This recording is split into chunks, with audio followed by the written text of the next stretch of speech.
નમસ્તે મિત્રો, સ્વાગત છે તમારું ડિજિટલ ખેડૂત યુટ્યુબ ચેનલની અંદર અને હું છું મનીષ। આજે આપણે વાત કરીશું મિત્રો પ્રધાનમંત્રી ગ્રામીણ આવાસ યોજના વિશે। આવાસ યોજનાની અંદર તમે ફોર્મ ભર્યું છે અને તમારું ફોર્મ 2025 અને 24ની અંદર ભર્યું છે, તો તમે નવા વર્ષ એટલે કે 2026 સુધીમાં તમારું નામ આવ્યું છે કે નહીં તે કેવી રીતે નામ ચેક કરી શકો છો। મિત્રો અત્યારે 2026 આવવાના થોડા દિવસો બાકી છે, પણ 2025 અને તેનું જે લિસ્ટ છે તે જારી થઈ ગયું છે મિત્રો, એટલે કે આવી ગયું છે। તો તમે કેવી રીતે તે લિસ્ટની જાણકારી ઓનલાઈન મેળવી શકો છો તેના વિશે આજના આ વિડીયોની અંદર આપણે વાત કરીશું।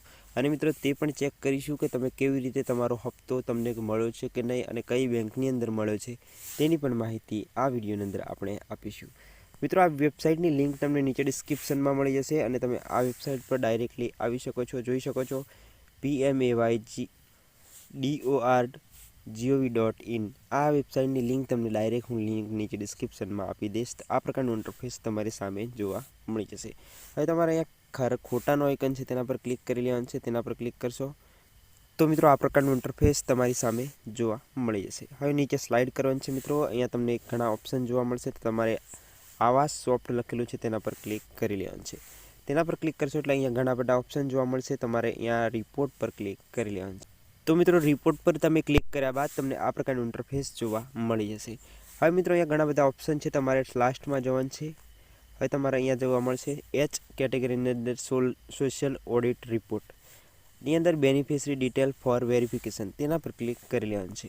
તેના પર ક્લિક કરશો એટલે કે નવું ઇન્ટરફેસ તમારી સામે આવી જશે અને તેની અંદર તમારે પૂરી ડિટેલ તમારા ગામની એન્ટર કરવાની રહેશે। તો મિત્રો સૌથી પહેલું તમારું સ્ટેટ સિલેક્ટ કરવાનું છે, તમે જે પણ રાજ્ય એટલે કે ગુજરાત સિલેક્ટ કરી લેવાનું છે। ગુજરાત સિલેક્ટ કર્યા બાદ થોડી વાર લોડ લેશે અને તમારું જે જિલ્લો છે સિલેક્ટ કરવાનું આવશે। હવે તમારો જે પણ જિલ્લો લાગતો હોય તે સિલેક્ટ કરી લેવાનું છે। જિલ્લો સિલેક્ટ કરવા નીચે સ્લાઇડ કરવાનું છે મિત્રો, તમારો જે પણ જિલ્લો લાગતો હોય તે સિલેક્ટ કરી લેવાનું છે।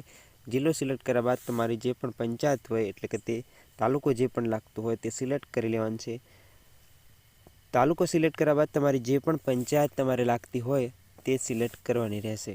હવે મિત્રો તમારો જિલ્લો, રાજ્ય, જિલ્લો અને તાલુકો અને તમારી પંચાયત સિલેક્ટ કર્યા બાદ તમારે નીચે વર્ષ સિલેક્ટ કરવાનું છે। તો મિત્રો અહીંયા તમારે 2025 અને 24 વાળું વર્ષ સિલેક્ટ કરવાનું છે। દાખલા તરીકે તમે અત્યારે વિડીયો જોઈ રહ્યા છો તો મિત્રો 2025 શરૂ છે, તો મિત્રો 2025 અને 24 સિલેક્ટ કરવાનું છે। ત્યારબાદ તમે 2026ની અંદર વિડીયો જોઈ રહ્યા છો તો તમારે 2025 અને 26 સિલેક્ટ કરવાનું છે। તો આપણે અત્યારે 2025 અને 24 સિલેક્ટ કરી લઈએ છીએ મિત્રો। તેની નીચે તમારે કેપ્ચા જોવા મળશે, તો મિત્રો અહીંયા જોઈ શકો છો કેપ્ચા છે તે તમારે માઇનસ પ્લસ એટલે કે જે દાખલો છે તે ગણીને સોલ્વ કરીને લખવાનો છે। તો 62માંથી 40 જાય તો કેટલા રહે તે પ્રકારે અહીંયા સોલ્વ કરવાનું રહેશે। તો આપણે દાખલો અહીંયા લખી અને આગળ સબમિટ પર ક્લિક કરવાનું રહેશે। હવે મિત્રો દાખલો ગણાકાર સબમિટ પર ક્લિક કરશો એટલે નવું ઇન્ટરફેસ તમારી સામે આવશે। આપણે એક વસ્તુ ભૂલી ગયા હતા, પ્રધાનમંત્રી આવાસ યોજનાનું અહીંયા સિલેક્ટ કરવાનું આવે છે મિત્રો। જ્યારે તમે વર્ષ સિલેક્ટ કરો ત્યારબાદ તમારે એક સ્કીમ સિલેક્ટ કરવાની આવે છે, તે સિલેક્ટ કરી લેવાનું છે। ત્યારબાદ તમારો દાખલો છે તે સોલ્વ કરી અને બોક્સની અંદર લખો। તો મિત્રો દાખલો તમે લખ્યા બાદ સબમિટ પર ક્લિક કરશો એટલે નવો રિપોર્ટ તમારી સામે ખુલીને આવી જશે। મિત્રો જેટલાનું પણ જીઓ ટ્રેકિંગ અને જેટલાનું નામ અહીંયા લિસ્ટની અંદર આવી ગયું છે તે દરેકનું તમે હપ્તો પણ ચેક કરી શકો છો કે તેમને મળ્યું છે કે નહીં, અથવા તો તેમના ફોટા પણ જોઈ શકો છો। તેના માટે શું કરવાનું રહેશે, વિડીયોને કમ્પ્લીટલી છેલ્લે સુધી જોતા રહેજો અને આ વિડીયો સારો લાગે તો વિડીયોને લાઇક કરી તમારા દરેક ગ્રુપની અંદર પણ શેર જરૂર કરજો।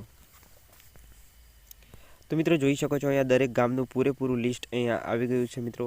હવે મિત્રો તમારે જે તમારું નામ શોધી લેવાનું છે, અહીંયા ઘણા બધા ઓપ્શન તમને જોવા મળશે। અહીંયા સ્લાઇડ કરશો તો બીજું પણ તમને જેટલા પણ મંજૂર થયેલા છે પૈસા તેટલા પણ અહીંયા જોવા મળી જશે।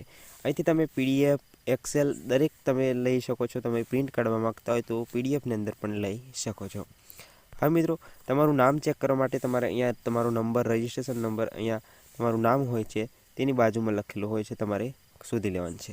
દરેકના પાછવાડે નંબર લખેલો હશે તો તે શોધી લેવાનું છે, તે કોપી કરી લેવાનું છે। કોપી કરી લેવાનું છે, આ રીતના કોપી પર ક્લિક કરી અને કોપી કરી લેવાનું છે। હવે તમારે તો મિત્રો કોપી કર્યા બાદ તમારે અહીંયા સ્ટેક હોલ્ડર લખેલું છે તેના પર ક્લિક કરી લેવાનું છે। ત્યારબાદ તમને અહીંયા IAY અને PMGY બેનિફિશરી લખેલું છે તેના પર ક્લિક કરી લેવાનું છે। તેના પર ક્લિક કરશો એટલે કે નવું ઇન્ટરફેસ તમારી સામે ખુલીને આવશે અને તેની અંદર તમારે તમારો નંબર છે તે એન્ટર કરવાનું રહેશે। તો મિત્રો જોઈ શકો છો અહીંયા આપણે નંબર એન્ટર કરી લેવાનો છે પહેલા બોક્સની અંદર અને ત્યારબાદ કેપ્ચા દેખાય, આ જે છે તે સેમ ટુ સેમ અહીંયા ફિક્સ એન્ટર કરી સબમિટ પર ક્લિક કરવાનું રહેશે. આપણે નંબર નાખ્યો તે એન્ટર કરી લઈએ. અહીંયા કેપ્ચા આપણે અહીંયાથી એન્ટર કરી લઈએ છીએ. હવે મિત્રો સબમિટ પર ક્લિક કરી લેવાનું છે. સબમિટ પર ક્લિક કરશો એટલે તે જે પણ હોલ્ડર હતા એટલે કે જે પણ બેનિફિશરી છે તેમની પૂરેપૂરી ડિટેલ અહીંયા તમને જોવા. તો મિત્રો સૌથી પહેલાં જોઈ શકો છો તેમનું નામ અને તેમનું ગામ, જે પણ બેનિફિશરીની ડિટેલ છે તે અહીંયા જોવા મળે છે. નીચે સ્લાઇડ કરશો એટલે અહીંયા તેમનું નામ જોવા મળશે. નામની નીચે અહીંયા તમારી ડેટ પણ જોવા મળશે, તેમની ઉંમર પણ જોવા મળશે, તે જેન્ડર પણ જોવા મળશે, તેમનો નરેગા જોબ કાર્ડ નંબર પણ જોવા મળશે અને નીચે જોવા મળશે કેટલી અમાઉન્ટ છે તે પણ અને IFSC કોડ પણ જોવા મળી જશે, એટલે કે તે ચોકડી હશે. હવે નીચે તમારે FTOની અંદર જવાનું છે મિત્રો. તમારો હપ્તો છે કે નહીં તે જોવા માટે તમારે FTOની અંદર જવાનું છે. હવે મિત્રો જોઈ શકો છો આ જે પણ મિત્રનું ખોલેલું છે તેમનું અહીંયા જે પહેલું 30,000 અને બીજો 80,000નો હપ્તો જમા થઈ ગયો છે મિત્રો. તેમના અકાઉન્ટના છેલ્લા 4 ડિજિટ પણ જોવા મળે છે. DBT ફોર આધાર એટલે કે જે આધાર કાર્ડ સાથે બેંક એકાઉન્ટ લિંક કરો ત્યારે તમારા પૈસા આવે છે DBT દ્વારા. તે રીતના જ અહીંયા આ જે પણ બેનિફિશરીનું છે તે અકાઉન્ટમાં જમા થયા છે. તેમનું વર્ષ પણ અહીંયા જોવા મળી જશે. હવે તેમનો મોબાઈલ નંબરથી મેપ કરેલું હોય તે ફોટા પણ અહીંયા જોવા મળી જશે. જીઓ ટ્રેકિંગ થયું હોય એટલે તે મોબાઈલથી ફોટા લીધેલા હોય તે દરેક ફોટા અહીંયા જોવા મળી જશે. આ રીતના તમે પૂરેપૂરી મેપ અને ડિટેલ પૂરેપૂરી જોઈ શકો છો. મિત્રો આ વિડીયોની અંદર તમને કમ્પ્લીટલી ખબર પડી ગઈ હશે કે તમે PM આવાસ યોજનાની અંદર જે પણ ફોર્મ ભર્યું છે તે મિત્રોએ કેવી રીતે તેમનું પૂરેપૂરી ડિટેલ ચેક કરવી અને તેમનું 26 અને 2025ની અંદર નામ આવ્યું છે કે નહીં તે પણ જાણકારી મેળવી શકો છો. તો મિત્રો આ વિડીયોની અંદર તમને કમ્પ્લીટલી માહિતી મળી હોય તો વિડીયોને લાઇક કરી ચેનલને સબસ્ક્રાઈબ જરૂર કરજો. આવી જ રોજની નવી અપડેટ તમને મળતી રહે. તો મિત્રો મળીએ નવા વિડીયો અને નવા કન્ટેન્ટ સાથે. ત્યાં સુધી આવજો. જય હિન્દ, જય કિસાન.